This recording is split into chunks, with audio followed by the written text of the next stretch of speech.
Mitos atau fakta? Mitos atau fakta? Selamat datang di mitos atau fakta. Silakan komen. Komen. Mitos atau fakta? Kali ini kita akan membawakan sebuah cerita, yang mana silahkan Anda semua tebak apakah itu hanya mitos atau fakta yang pernah terjadi. Tentu kita semua tahu bahwa mitos itu adalah cerita yang dipercaya sebagai hasil imajinasi dan kebenarannya tidak dapat dibuktikan. Sedangkan fakta adalah suatu peristiwa atau keadaan yang benar-benar terjadi dan dapat dibuktikan. Fakta dapat diperoleh melalui pengamatan terhadap suatu objek atau peristiwa. Sekarang masuk ke video. Dikatakan bahwa pada masa lalu hidup seseorang yang bernama Ali atau yang dikenal dengan sebutan Al-Habib Ali bin Abu Bakar AS Sakran. Lalu kemudian selanjutnya dikatakan menurut kabar yang beredar, bahwa beliau lahir di Tarim pada tahun 818 Hijriah.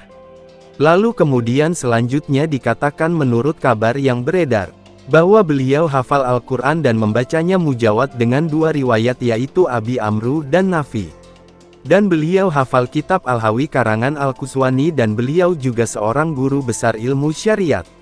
Lalu kemudian selanjutnya dikatakan menurut kabar yang beredar, bahwa kakeknya meninggal ketika ia berusia 3 tahun.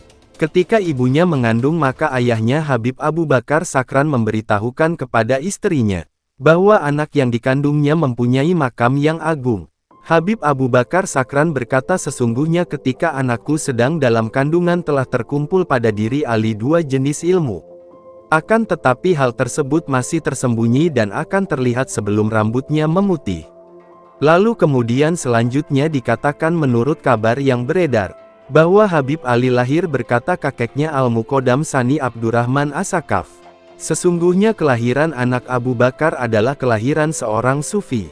Pada malam ketujuh kelahirannya berkata saudaranya Habib Abdullah Al-Aidrus, namakan ia dengan Ali. Lalu kemudian selanjutnya dikatakan menurut kabar yang beredar, bahwa sesudah ayahnya wafat, maka beliau diasuh oleh pamannya Habib Umar Muhdar yang menjaganya dari hal-hal yang merusak, serta mendidiknya dengan kebaikan. Ketika pamannya wafat maka beliau masuk khalwat.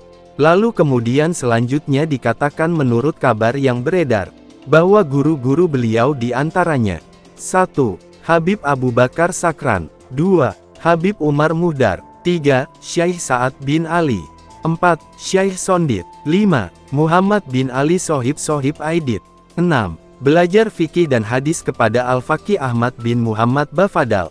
Beliau juga belajar ke Syihir Gail Bawazir. Di Gail Bawazir beliau belajar kepada para fukaha dari keluarga Ba'amar dan Al-Baharmis dan Syekh Abdullah bin Abdurrahman Bawazir. Dan tinggal di sana selama 4 tahun. Lalu kemudian selanjutnya dikatakan menurut kabar yang beredar, bahwa beliau pergi ke Aden belajar kepada Imam Masud bin Sa'ad Basyahil. Kemudian menunaikan ibadah haji ke Baitullah pada tahun 849 Hijriah dan tinggal di Rubat Baziyat. Serta belajar kepada ulama di kota tersebut. Kemudian beliau berziarah ke makam Rasulullah dan membaca kitab Al-Bukhari kepada Imam Zainuddin Abi Bakar Al-Atsmani di Masjid Nabawi. Lalu kemudian selanjutnya dikatakan menurut kabar yang beredar, bahwa murid-murid Syekh Ali bin Abi Bakar Sakran diantaranya 1. Habib Umar 2. Habib Muhammad 3. Habib Abdurrahman 4. Habib Alwi 5. Habib Abdullah 6. Habib Umar bin Abdurrahman Sohibul Hamra 7.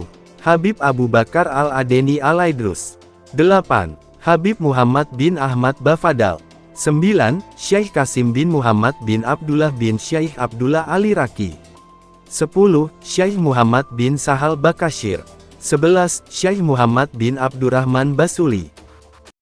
Lalu kemudian selanjutnya dikatakan menurut kabar yang beredar, bahwa beliau seorang wali yang mempunyai kefasihan lidah, terkumpul padanya keutamaan dan kepemimpinan. Lalu beliau juga banyak mengkaji kitab Tuhfah dan mengamalkan isinya. Banyak salat malam dan sesudahnya beliau banyak menangis. Seorang yang mempunyai sifat qanaah dan tawadu rendah hati. Lalu kemudian selanjutnya dikatakan menurut kabar yang beredar, bahwa di antara keistimewaannya jika salat, Beliau lupa akan kehidupan duniawi dan tidak pernah membicarakan dunia dalam majelisnya. Beliau pernah ditanya oleh gurunya Syekh Said bin Ali, pada keadaan menghadapi sakaratul maut, "Apa yang engkau tinggalkan?" Lalu beliau menjawab, "Hanya kamar ini."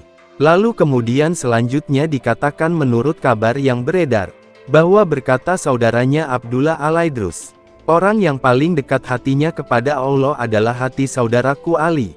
Berkata pula Habib Abdullah Al-Aidrus, "Sesungguhnya apa yang ada pada diriku karena saudaraku Ali. Jika terbenam sinar matahari saudaraku Ali, maka terbenam pula sinar matahariku." Lalu berkata Habib Umar Muhdar kepada anaknya Fatimah sebelum dinikahi dengan Habib Ali, "Wahai Fatimah, nanti engkau akan menikah dengan seorang wali kutub."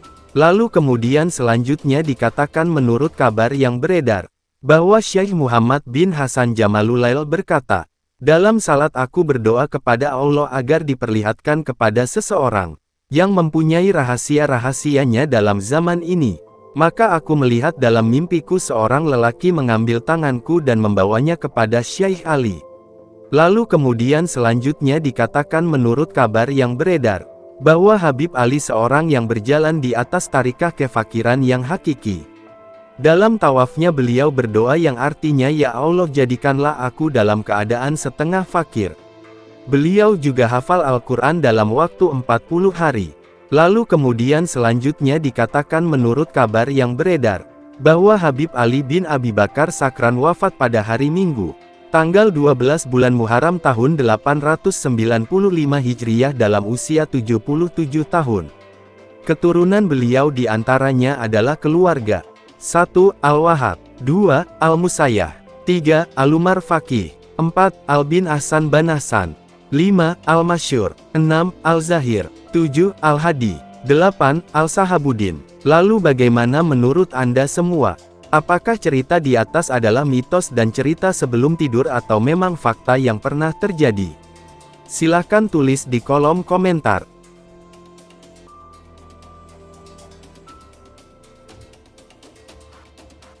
Gimana menurut Anda semua? Apakah itu mitos atau fakta? Jika mitos, silakan tulis di kolom komentar. Dan jika fakta, silakan tulis di kolom komentar. Karena kita tahu bahwasanya mitos itu adalah cerita yang dipercaya sebagai hasil imajinasi dan kebenarannya tidak dapat dibuktikan. Sedangkan fakta adalah suatu peristiwa atau keadaan yang benar-benar terjadi dan dapat dibuktikan. Nah, jadi bagaimana menurut Anda semua? Apakah ini mitos atau fakta? Silakan tulis di kolom komentar.